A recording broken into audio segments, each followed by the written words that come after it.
Welcome to a day in Ammu's life. எல்லாரும் எப்படி இருக்கீங்க? இன்றைக்கி என்ன பார்க்க போகிறோம் பார்த்தீங்கன்னா, குக்கிங் பண்ணுறது பாவக்காய் குழம்பு எப்படி செய்யறதுன்னு பார்க்க போகிறோம். இந்த குழம்புல பாவக்காய் கசப்பு இல்லாமல் 2 சீக்ரெட் சேர்த்துருக்குன்னு சொல்கிறேன். அது என்னன்னு நான் வீடியோவில் சொல்கிறேன், ஓகேங்களா? வீடியோவை ஸ்கிப் பண்ணாமல் ஃபுல்லாக பாருங்கள்.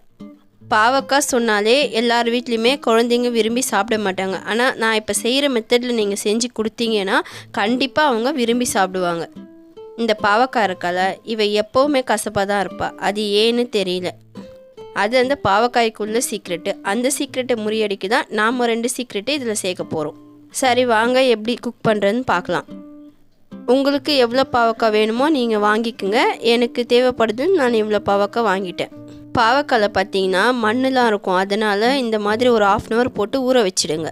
ஒரு 4-5 times வாஷ் பண்ணி எடுத்துக்கோங்க. இந்த மாதிரி சின்ன பாவக்காய் வாங்கிக்கோங்க, டேஸ்ட் ரொம்ப நல்லாயிருக்கும். இந்த மாதிரி ரவுண்ட் ஷேப்பில் கட் பண்ணி எடுத்துக்கோங்க. அடுப்பில் இப்போ ஒரு கடாய் வச்சுடுங்க. கடாய் சூடானதும் ஆயில் போடுங்க. இந்த மாதிரி பாவக்காய் குழம்புலாம் பார்த்தீங்கன்னா நல்லெண்ணெயில் செஞ்சால் ரொம்ப நல்லாயிருக்கும். ஆயில் இப்போ நல்லா சூடாயிடுச்சு. இப்போ நம்ம ரவுண்ட் ஷேப்பில் கட் பண்ணி வச்சுருக்க பாவக்காவை கொஞ்சம் கொஞ்சமாக இதில் ஆட் பண்ணுங்கள். இப்போ எல்லாத்தையுமே ஆட் பண்ணி முடிச்சுட்டு அப்படியே நல்லா வதக்க ஆரம்பிச்சிடுங்க.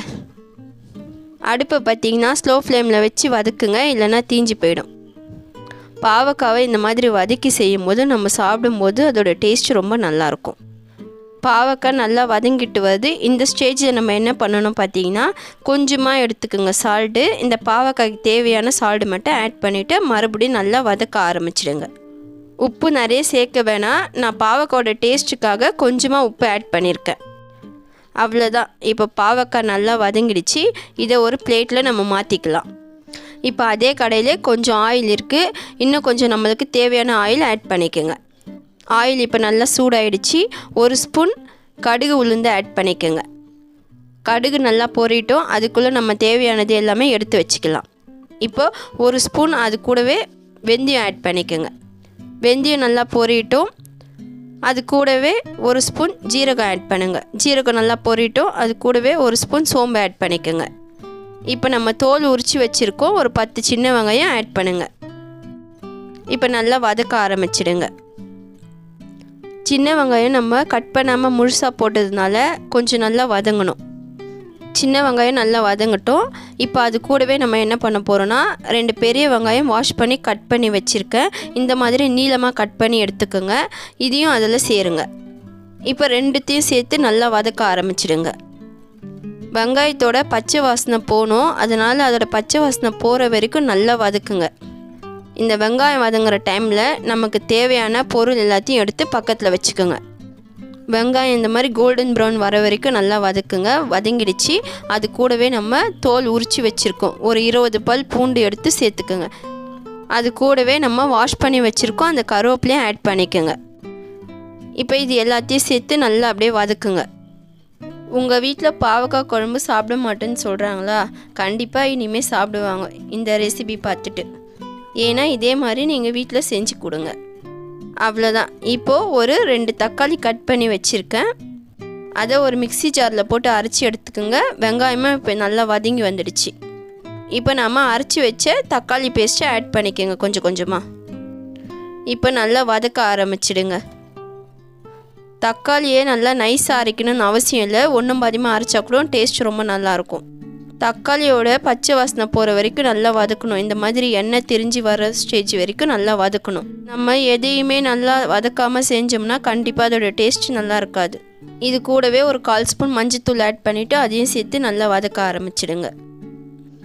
நல்லா தக்காளி இப்போ பார்த்தீங்கன்னா நல்லா வதங்கிக்கிட்டு வருது. இந்த ஸ்டேஜ் வர வரைக்கும் வதங்கிடுச்சு. இப்போ 1 ஸ்பூன் கரம் மசாலா ஆட் பண்ணிக்கோங்க. அது கூடவே 1 ஸ்பூன் மல்லித்தூள் ஆட் பண்ணிக்கோங்க. அப்படியே தூண மாதிரி ஆட் பண்ணுங்கள். அது கூடவே ஒரு 1/2 ஸ்பூன் காஷ்மீர் மிளகாய் தூள் ஆட் பண்ணிக்கோங்க. கலருக்காக தான் நம்ம போடுறோம். இப்போ இது எல்லாத்தையும் சேர்த்து அப்படியே நல்லா வதக்க ஆரம்பிச்சிடுங்க. நம்ம போட்டு அந்த மசாலாவோட பச்சை வாசனை போகிற வரைக்கும் நல்லா வதக்குங்க. இந்த ஸ்டேஜில் நம்ம வீட்டு மிளகாய் தூள் 1 ஸ்பூன் வச்சுருக்கோம். அது அப்படியே தூண மாதிரி ஆட் பண்ணுங்கள் கொஞ்சம் கொஞ்சமாக. இப்போ அதை ஆட் பண்ணிவிட்டு நல்லா வதக்க ஆரம்பிச்சிடுங்க. வீட்டு மிளகாய்த்தூள் போட்டோடனே நல்லா வதக்க ஆரம்பிங்க. நாம் இப்போ கடைசியாக சேர்த்து மிளகாயோட பச்சை வாசனை போகிற வரைக்கும் வதக்குங்க.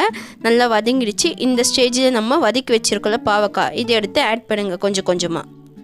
எல்லா பாவக்காவும் சேர்த்த உடனே அப்படியே கொஞ்சம் கொஞ்சமாக வதக்க ஆரம்பிச்சிருங்க. அந்த மசாலாவும் அந்த பாவக்காவும் ஒன்றா குக் ஆகுற மாதிரி நல்லா கொஞ்சம் கொஞ்சமாக அப்படியே வதக்க ஆரம்பிங்க. இது எல்லாமே அடுப்பை ரொம்ப ஸ்பீடாக வைக்காமல் ஸ்லோ ஃப்ளேமில் வச்சு தான் பண்ணணும். இப்போ தேவையான அளவு நம்ம கல்லுப்பு ஆட் பண்ணிக்கிறோம். அப்படியே தூவுன மாதிரி ஆட் பண்ணுங்கள். இப்போ அதையும் சேர்த்துட்டு நல்லா வதக்க ஆரம்பிச்சிருங்க.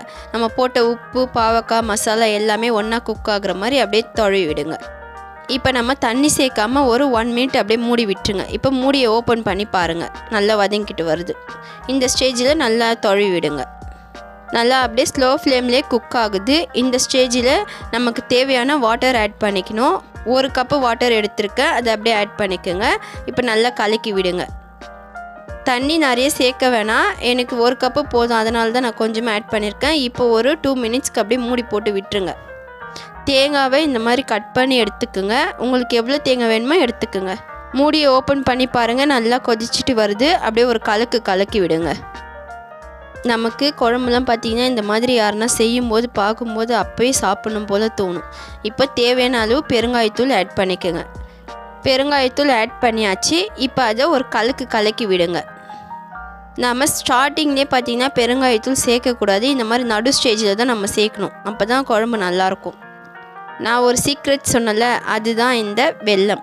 ஒரு கொஞ்சமாக வெல்லம் எடுத்துக்கோங்க. இந்த மாதிரி கொஞ்சம் கொஞ்சமாக கிள்ளி அப்படியே அங்கங்கே தூவுன மாதிரி ஆட் பண்ணுங்கள். இப்போ ஒரு கலக்கி விட்டுருங்க. நீங்கள் இந்த பாவக்காய் குழம்புல கொஞ்சோண்டு வெல்லம் சேர்த்து நீங்கள் சாப்பிட்டு பாருங்கள், டேஸ்ட்டு ரொம்ப நல்லாயிருக்கும். இப்போ அப்படியே ஒரு கொதிக்க விட்டுருங்க. இன்னொரு சீக்ரெட் என்ன பார்த்தீங்கன்னா, அதுதான் இந்த தேங்காய் பால். என்னென்னா நம்ம கட் பண்ணி வச்சுருந்தோம்ல, அந்த தேங்காவை மிக்ஸி ஜாரில் போட்டு நல்லா மைய அரைச்சிட்டு இந்த தேங்காய் பால் எடுத்துட்டோம். தேங்காவை அரைச்சிட்டு நம்ம வடிகட்டி எடுத்துக்கணும். அதோட பால் மட்டும்தான் பிழிஞ்சி விடணும் அதில். அவ்வளோதான். இப்போ ஒரு நல்ல ஒரு கொதி வரணும், மூடி போட்டு விட்டுருங்க. இப்போ மூடியை ஓப்பன் பண்ணி பாருங்கள், நல்லா கொதிச்சிட்டு வருது. இப்போது ஒரு நல்லா கலக்கி விடுங்க. நல்லா வெந்திருக்கு பாருங்கள். இந்த ஸ்டேஜில் நம்ம வாஷ் பண்ணி வச்சுருக்க கொத்தமல்லி அப்படி தூண மாதிரி ஆட் பண்ணுங்கள். கொத்தமல்லி ஆட் பண்ணிவிட்டு மறுபடியும் ஒரு கலக்கிடுங்க. அவ்வளோதான், சூப்பரான பாவக்காய் குழம்பு ரெடி. கசப்பே தெரியாமல் சூப்பராக செஞ்சுருக்கேன். நீங்கள் வீட்டில் கண்டிப்பாக ட்ரை பண்ணி பாருங்கள். நல்லா சூடாக சாதம் வடிச்சிட்டு இந்த பாவக்காய் குழம்பு வச்சு சாப்பிடும்போது சூப்பராக இருக்கும். உங்கள் வீட்டில் கண்டிப்பாக இப்போ நான் செஞ்ச இந்த பாவக்காய் குழம்பை நீங்கள் ஒரு தடவை ட்ரை பண்ணிவிட்டு வீட்டில் செஞ்சு பார்த்து சாப்பிட்டுட்டு எப்படி இருக்குன்னு எனக்கு கமெண்ட் பண்ணுங்கள். என்னோட எல்லா வீடியோவும் பார்க்குறீங்க, கொஞ்சம் சப்ஸ்கிரைப் பண்ணுங்கள். சப்ஸ்கிரைப் பண்ணாமல் பார்க்காதீங்க. எனக்கு ரொம்ப மோட்டிவாக இருக்கும் நீங்கள் சப்ஸ்கிரைப் பண்ணிங்கன்னா. உங்களோட ஆதரவு எனக்கு எப்போவுமே தேவைப்படுது. இந்த வீடியோ பிடிச்சிருந்தால் லைக் பண்ணுங்கள், ஷேர் பண்ணுங்கள், மறக்காமல் சப்ஸ்கிரைப் பண்ணுங்கள். அப்படியே பக்கத்தில் இருக்க பெல் ஐக்கானை கிளிக் பண்ணுங்கள், ஆல் செலக்ட் பண்ணிக்கோங்க. அப்போ தான் நான் போடுற வீடியோ உங்களுக்கு நோட்டிஃபிகேஷனாக வரும்.